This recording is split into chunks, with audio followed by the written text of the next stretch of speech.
नमस्ते दोस्तों, मेरा नाम मच्छिंद्र चाटे है।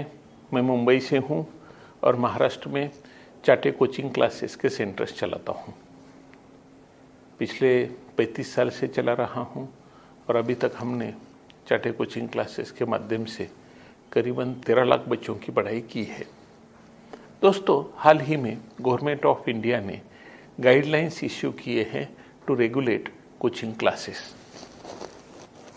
ये वो गाइडलाइंस है और करीबन 11 पन्नों की गाइडलाइंस है और इन गाइडलाइंस के ऊपर देश के कई अखबारों में और टीवी चैनल्स पे काफ़ी डिस्कशन हुआ है, न्यूज़ दिखाई गई है और एक तरह से काफ़ी बातें चली है। कुछ बातें सच है, कुछ बातें गलत है। मैं आज इसके बारे में मेरा ओपिनियन बताना चाहता हूँ। इसमें एक इम्पॉर्टेंट बातें समझ लेना जरूरी है। इसमें एक बात जो सबसे महत्वपूर्ण है, वो बात महत्वपूर्ण ये है कि ये गाइडलाइंस है। ये ना तो कोई ऑर्डिनेंस है, ना कोई कानून है, लॉ है। और इसीलिए कानून के दायरे में इस गाइडलाइंस का कुछ भी महत्व नहीं है। वास्तव में ये पेपर सेंट्रल गवर्नमेंट और स्टेट गवर्नमेंट्स और यूनियन टेरिटरीज के बीच में रहना चाहिए था। ये पेपर इस तरह से क्यों जाहिर हुआ, इसका ये चीजें समझ के बाहर है, क्योंकि ये गाइडलाइंस सेंट्रल गवर्नमेंट ने इशू की है और ये करना भी चाहिए था। इसका रीज़न भी है कि जिस तरह से पिछले साल कोटा में 26-27 सुसाइड्स हुई, तो इसके ऊपर पार्लियामेंट में सब जगह पे डिस्कशन तो हो रहा था और इसीलिए गवर्नमेंट को अपनी साइड भी तो रखनी थी कि हम बच्चों को, और अभी 2020 में नेशनल एजुकेशन पॉलिसी भी फिक्स हुई है और इनमें कोचिंग क्लासेस बंद करने का जिक्र कहीं भी नहीं है। कोचिंग क्लासेस बंद करना इतनी इजी बात नहीं है, क्योंकि देश चलता है संविधान के ऊपर और संविधान में हर एक प्रोफेशन को ये दिया है, फ्रीडम दिया है, फ्रीडम ऑफ प्रोफेशन, व्यवसाय स्वातंत्र्य। मैं जो चाहे व्यवसाय कर सकता हूँ। हाँ, गवर्नमेंट उसके ऊपर एक रीजनेबल डायरेक्टिव्स या रीजनेबल इंस्ट्रक्शंस या रीजनेबल रेगुलेशन एक्ट इशू कर सकती है। फॉर एग्जांपल, जैसे देखो, हर गांव में, शहर में टैक्सी चलती है, रिक्शा चलते हैं, तो इसका फेयर आरटीओ डिपार्टमेंट फिक्स करता है। इस तरीके के रेगुलेशंस हो सकते हैं और कोचिंग क्लासेस के ऊपर भी तो रेगुलेशंस हो सकते हैं और होने भी चाहिए। और सबसे बड़ा रेगुलेशन तो है ये 18% जीएसटी जो ले रहे हैं। तो दोस्तों, इसमें एक मिस्टेक ये हुई है कि 16 साल के कम उम्र के बच्चों को कोचिंग क्लासेस में एडमिशन नहीं दिया जाना चाहिए। इस तरीके का एक लाइन छपा है और इस लाइन का मतलब कई न्यूज़पेपर्स ने, कई टीवी चैनल्स ने ये लगाया कि अभी स्कूल लेवल के कोचिंग क्लासेस खत्म हो जाएंगे। ऐसा इसका मतलब बिल्कुल ही नहीं है। ये जो बात कही गई है 16 साल से कम उम्र के बच्चों की या फिर 10वीं की एग्ज़ाम से पहले के बच्चों को एडमिशन कोचिंग सेंटर्स में नहीं दिया जाना चाहिए, तो ये बात हो रही है +2 लेवल के एग्ज़ाम्स के ऊपर। मतलब 11वीं 12वीं और उसके साथ मेडिकल और इंजीनियरिंग के एंट्रेंस के लिए जो एग्ज़ाम्स होती है, वो एडमिशन्स के लिए बच्चा कम से कम उसकी 10वीं की एग्ज़ाम होने तक उसके एडमिशन्स मत करो या 16 साल की उम्र होने तक उसके एडमिशन्स मत करो, ऐसा सजेशन है, ऐसी एक गाइडलाइन है। इसका मतलब स्कूल, क्योंकि इसी गाइडलाइन में ये भी तो कहा है कि स्कूल लेवल के कोचिंग सेंटर्स जो है, इसके लिए भी कानून, और 11-12 के लेवल के कोचिंग क्लासेस, ये सभी कोचिंग क्लासेस के लिए कानून, सभी स्टेट्स और यूनियन टेरिटरीज बनाएं और ये कानून का इम्प्लीमेंटेशन हो, जिससे कि बच्चों को अगर उनके साथ कोई नाइंसाफ़ी होती है तो उनको कानूनन एक अपनी बात रखने का माध्यम उपलब्ध हो, या फिर वो केस कर सके कि भाई हमसे पैसा लिया लेकिन ठीक से पढ़ाया नहीं, सिलेबस कंप्लीट नहीं हुआ या वर्किंग ठीक नहीं हुआ।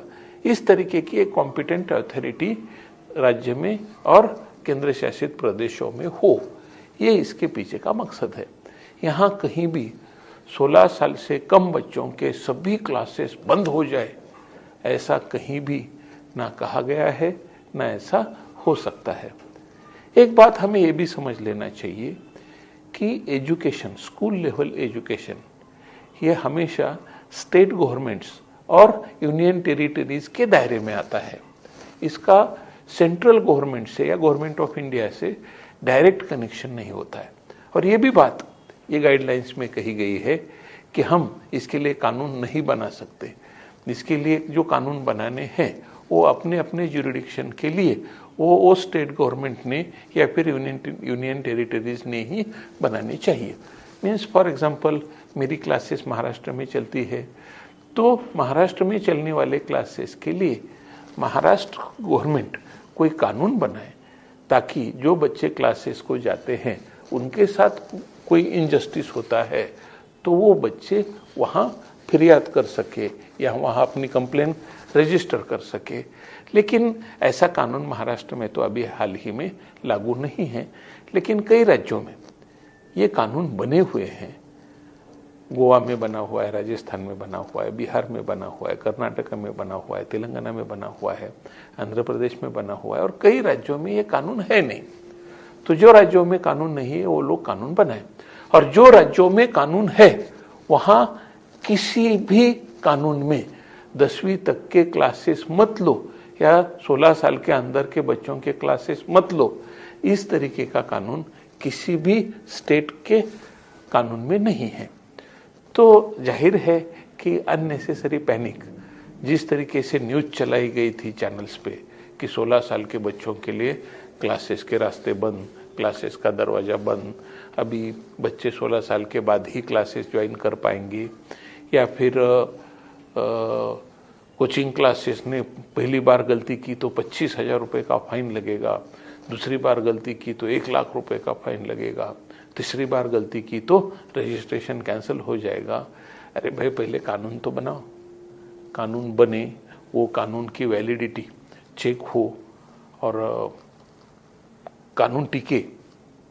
अगर कानून टिका ही नहीं, कोई ऑब्जेक्शन, इस तरीके का कोई गलत सेंटेंस होगा उसमें, तो ये कानून किसी भी कोर्ट में बिल्कुल ही टिक नहीं सकता, क्योंकि कानून हमेशा संविधान के दायरे में ही काम करता है।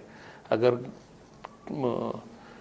कोई तुम्हारा फ्रीडम छीना जाता है तो कानून उस तरीके के कायदे या उस तरीके के लॉज या ऑर्डिनेंसेस निकाल देता है, कैंसिल कर देता है। तो दोस्तों, किसी को भी पैनिक होने की कोई ज़रूरत नहीं है। जो गवर्नमेंट्स ने कानून बनाए हैं, ये कानून भी कोई स्ट्रिक्ट नहीं है। ये जो गाइडलाइंस है, ये गाइडलाइंस सिर्फ कानून बनाने के लिए केंद्र की तरफ से या गवर्नमेंट ऑफ इंडिया की तरफ से सभी राज्यों को दी गई है। इसमें कोई रुकाव नहीं है। स्कूल लेवल के कोचिंग क्लासेस बंद हो जाएंगे, ऐसा कोई भी डिस्कशन सिर्फ एक अफवाह है। कोचिंग क्लासेस, स्कूल लेवल के कोचिंग क्लासेस बंद होने की कोई भी चांसेस नहीं है, और ये चलते रहेंगे।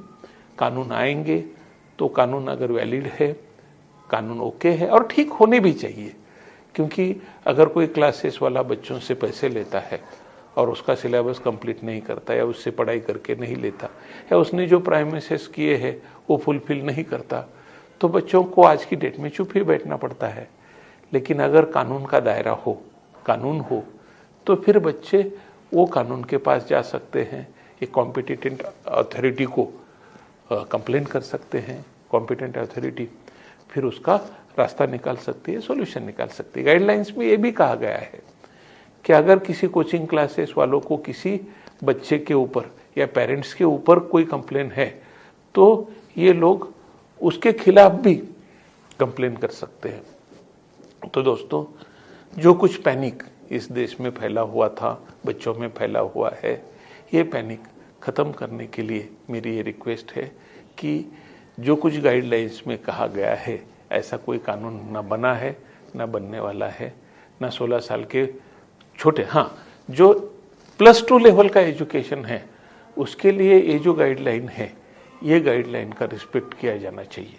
और मैं खुद क्लासेस चला रहा हूँ तो मैं ये गाइडलाइन का रिस्पेक्ट करता हूँ। और आज तक जो बच्चे 8, 9, 10th में पढ़ रहे हैं या स्कूल लेवल में हैं, वो बच्चों के लिए IIT एंट्रेंस की तैयारी या फिर नीट की तैयारी, इसके लिए कोर्सेस लो, इसके लिए फाउंडेशन करो वगैरह, ये बातें गलत है। ये अननेसेसरी बच्चों को पैनिक करने वाली और तकलीफ देने वाली है। मैंने नीट के लिए और IIT के लिए या इंजीनियरिंग एंट्रेंस के लिए हमारा क्लासेस का काम हम बच्चा 10वीं पास होने के बाद, 10वीं की एग्ज़ाम होने के बाद ही शुरू करते हैं, उसके पहले नहीं करते। और किसी को पैनिक होने की भी ज़रूरत नहीं है। इट इज़ ऑल, बस बच्चों को पढ़ाई करनी चाहिए, रेगुलर पढ़ाई करनी चाहिए, क्योंकि उनका फ्यूचर, उनका भविष्य उनके पढ़ाई से जुड़ा हुआ है। वो अगर अच्छी पढ़ाई करेंगे तो करियर में उनको उसका ज़रूर फ़ायदा होगा। और दोस्तों, मैं इस चैनल पर, मच्छिंद्र चाटे यूट्यूब चैनल पर आपसे मिलता रहूँगा और एजुकेशन के बारे में बच्चों को और उनके पेरेंट्स को एक अवेयरनेस और मोटिवेशन का काम करता रहूँगा। नमस्ते।